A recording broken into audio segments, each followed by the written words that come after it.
This is the Open University of the airwaves, the last free space in the mainstream media. The Mother of All Talkshows with George Galloway. It's coming on talkRADIO. Tiny dino hands.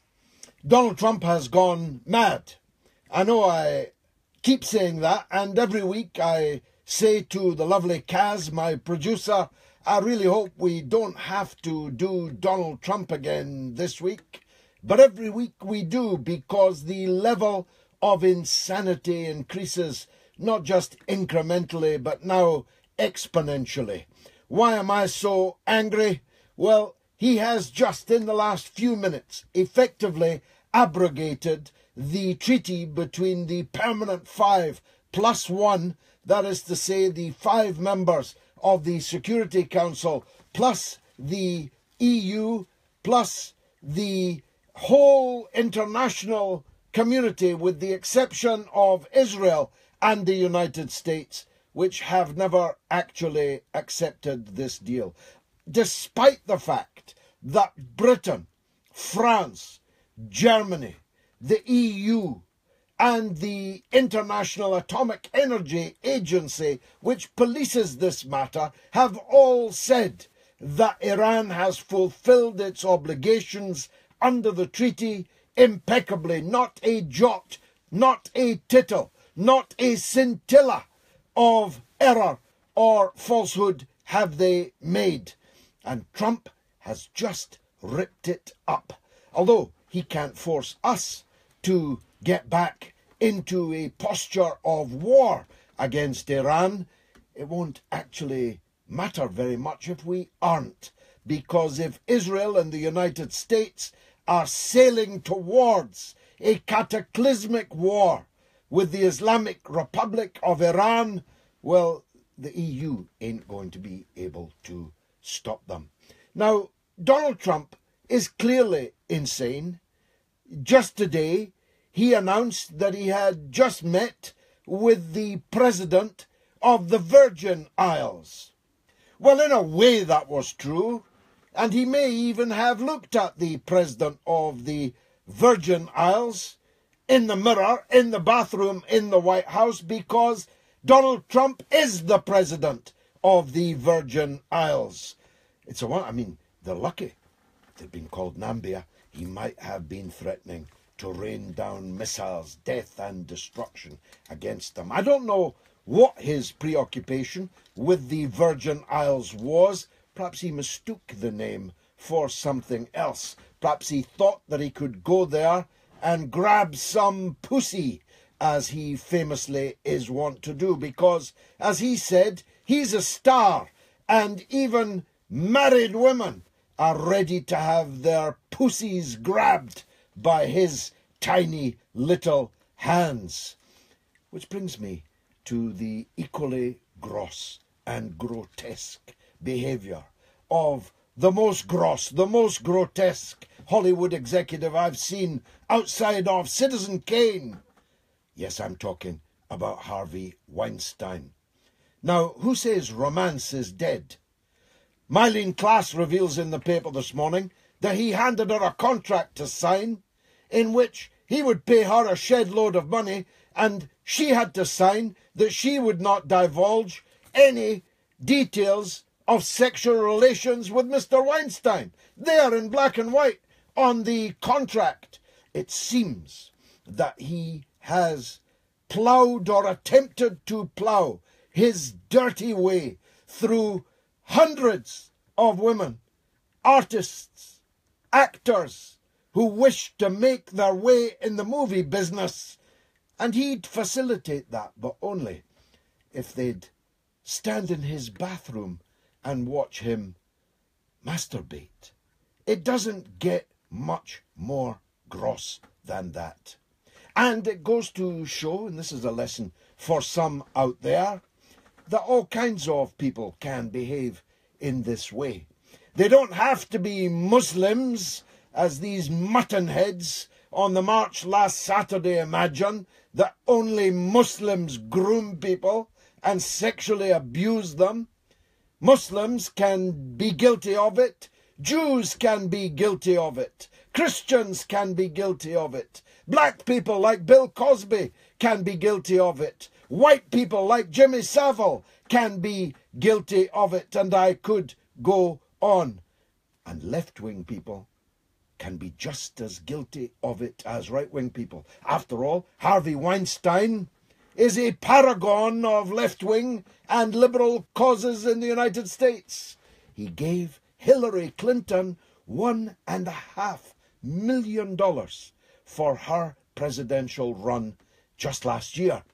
I wonder what's happened to that $1.5 million. Tainted, isn't it? Hillary, you going to give it back? You're going to donate it to women's charities, perhaps? Or is the fact that the money was there enough to blind you to the grotesque physical and moral characteristics of your donor? That must be true because you took millions of dollars from Saudi Arabia and other potentates in the Persian Gulf, didn't you, Hillary? Harvey Weinstein was on the Women's March in Washington. Yes, the Women's March. Maybe he was looking for women to sexually assault, to sexually abuse. Now, what's the point I'm making here is that white people, black people, left people, right people, Jewish people, Muslim people, Christian people, they all do this kind of thing. What's the one thing they have in common? The one thing they have in common is that they are men, and men with superior power to the women that they are preying upon. And that is the nub of this matter. The nub of this matter is that, look, men have been coming on to women for millennia, since the beginning of the human race, and no doubt if it didn't happen, the world would have ended long ago, at least for the human race. But you would have thought that men had developed a little since the caveman days. But it appears to be the case that the more powerful the man, the more of a caveman they are in relation to women. What kind of grown man talks about grabbing people's pussies? What kind of grown man asks women to come into his bathroom and watch him masturbate? What kind of grown man is capable, as Oliver Stone, let me declare an interest, a friend of mine, is now accused today, Oliver Stone, a left-wing genius of a filmmaker, is accused today of entering a party, a house party, a normal house party, and grabbing a woman's breast and squeezing it like a horn. A woman he didn't know, in front of a room full of people. It is so gross. I can hardly find words to describe it. But we're going to have to. And we're going to have to discuss it. What is wrong with men in their relations with women? And we're going to talk about something that should leave a lot of people embarrassed about their statistical ineptitude. You will recall that just 4 years ago, when Romania and Bulgaria attained the right to send workers to work for less than the workers in Britain already to this country, people said hardly any of them would come. In fact, the BBC, Nick Robinson, gave a whole broadcast to crow about the fact that all these predictions of a large influx of cheap labour from Romania and Bulgaria, where the average wage in Bulgaria is £1 per hour. £1 per hour. Why wouldn't they, if they could, come and work in Britain, where the average wage is many, many times greater? Well, it turns out that there are 435,000 Romanians and Bulgarians living and working in Britain. I accentuate the word working because this point has to be made. Virtually every one of them is working. Only 11,000 out of 435,000 are not working and are in receipt of state benefits. They're all working, but they're all working for less than the workers in Britain were working for before they arrived. The average hourly rate, average I say, in Britain today is £11.33. But the average wage earned by Romanians and Bulgarians is £8.33. That is to say, 3 whole pounds per hour per worker less. No wonder big capital and big business is in love with so-called free movement. No wonder they all want to stay in the EU. Now, just for the avoidance of doubt, not only have I nothing against Romanians and Bulgarians, I actually love them.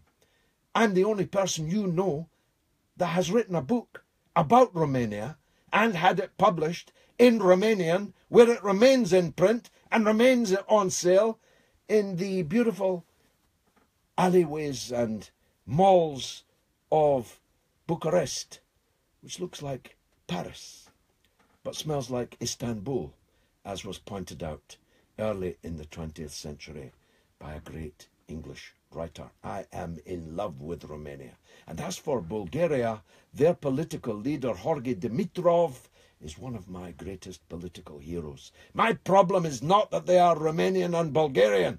My problem is that if large numbers of cheap labour come here, they can only cut the legs of the wages and standards of the workers who are already here.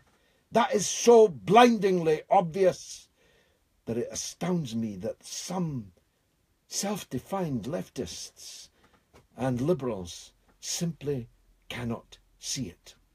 Not just that the wages are undercut, but the rents are driven up and the pressure on parlous public services becomes in many areas unbearable. Now again, some leftists cry, that's because the Tories have cut and cut and cut the public services. Well, of course that's true. And if we had a government that was investing in our public services, well, we might be able to make that work. But if my auntie had a beard, she'd be my uncle. We don't, and therefore we don't.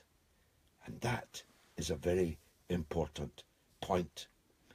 We'll be talking about Hollywood, Weinstein, Trump, and other dirty men. But first we're going to talk about the men and women at the top of the Conservative Party. I keep making the joke that not since Captain Mannering assembled his platoon at Warminster-on-Sea has a more inept, bumbling, comically idiotic group of people faced the European continent, except I'm no longer laughing. We have a government where the Foreign Secretary on one side and the Chancellor of the Exchequer on the other are tearing the cabinet apart, and we have a rabbit. I'm sorry, she's a pantomime rabbit done up in a rabbit suit called Theresa May, the Prime Minister, so-called, of the United Kingdom. You wouldn't send her out to buy a loaf, would you?